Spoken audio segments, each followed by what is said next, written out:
નમસ્કાર. અંગ્રેજીમાં ઇઝ, એમ અને આર ક્યારે વાપરવું એમાં આપણે ઘણીવાર ગૂંચવાઈ જઈએ છીએ, બરાબર ને? ચાલો, આજે આપણે સાથે મળીને આ કોયડો ઉકેલીએ. અને હા, આ નાની સમજૂતીના અંત સુધીમાં આ શબ્દોનો ઉપયોગ એકદમ આત્મવિશ્વાસથી કરી શકાશે. ચાલો એક નાનકડા પડકારથી શરૂઆત કરીએ. સ્ક્રીન પરના વાક્યમાં ખાલી જગ્યામાં કયો શબ્દ આવશે? ઇઝ, એમ કે આર? જો જવાબ ના ખબર હોય તો ચિંતા કરવાની બિલકુલ જરૂર નથી. થોડી જ વારમાં આનો જવાબ એકદમ સ્પષ્ટ થઈ જશે. તો સવાલ એ છે કે આ શબ્દો છે શું? જુઓ, ઇઝ, એમ અને આરને વાક્યના હેલ્પિંગ હેન્ડ સમજી લો. એમનું કામ વાક્યના એક ભાગને બીજા ભાગ સાથે જોડવાનું છે, જેથી વાક્યનો અર્થ બરાબર સ્પષ્ટ થાય. ચાલો, તો સૌથી સહેલા નિયમથી શરૂ કરીએ. આ ત્રણમાંથી એમ એક એવો ખાસ શબ્દ છે જેનો ફક્ત અને ફક્ત એક જ પાકો દોસ્ત છે. અને આ રહ્યો એક ગોલ્ડન રૂલ. એમ શબ્દ હંમેશા અને ફક્ત આઈ સાથે જ વપરાય છે. બસ, બીજું કંઈ નહીં. આ એક એવી જોડી છે જે ક્યારેય તૂટતી નથી. હા, બિલકુલ. આ આઈ અને એમ છે ને, એ એકબીજા વગર ચાલે જ નહીં. જાણે એક ટીમ હોય. જ્યાં પણ આઈ દેખાય, સમજી લેવાનું કે એની પાછળ એમ આવશે ને આવશે જ. ચલો એક ઉદાહરણ જોઈએ. આઈ એમ અ ગુડ સ્ટુડન્ટ. જોયું? અહીંયા આઈ છે એટલે એની સાથે એમ આવ્યું. કેટલું સિમ્પલ છે નહીં? સરસ. તો એમનો કિસ્સો તો એકદમ ક્લિયર થઈ ગયો.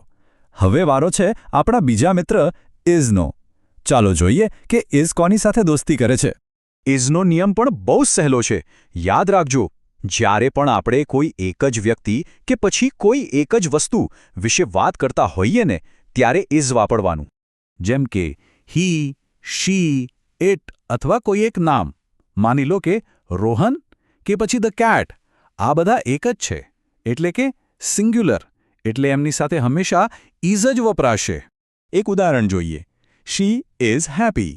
અહીંયા શી એટલે કે કોઈ એક છોકરીની વાત છે, એટલે આપણે ઇઝ વાપર્યું. સિમ્પલ.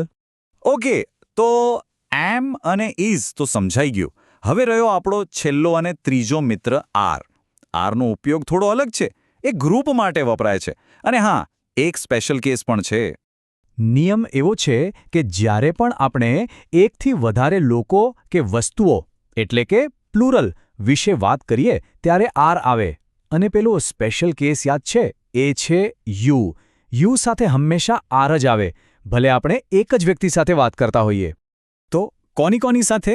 વી, વે, યુ અને બહુવચન નામો જેમ કે ધ ડોગ્સ, ધ ચિલ્ડ્રન. આ બધાની સાથે હંમેશા આર જ આવે. ઉદાહરણ તરીકે, દે આર ફ્રેન્ડ્સ. અહીં દે એટલે કે તેઓ, જે એકથી વધુ લોકો છે, એટલે આપણે આર વાપર્યું. એકદમ બરાબર. વાહ! તો હવે ત્રણેય નિયમો મગજમાં બરાબર બેસી ગયા છે. તો શું કહેવું છે? થોડી પ્રેક્ટિસ થઈ જાય. ચાલો, આપણે જે શીખ્યા એને ટેસ્ટ કરીએ. ચાલો, પહેલો સવાલ. The dog dash running. શું લાગે છે? ખાલી જગ્યામાં શું આવશે? વિચારો. ધ ડોગ એટલે કેટલા કૂતરા? અને સાચો જવાબ છે is. The dog is running. બરાબર ને?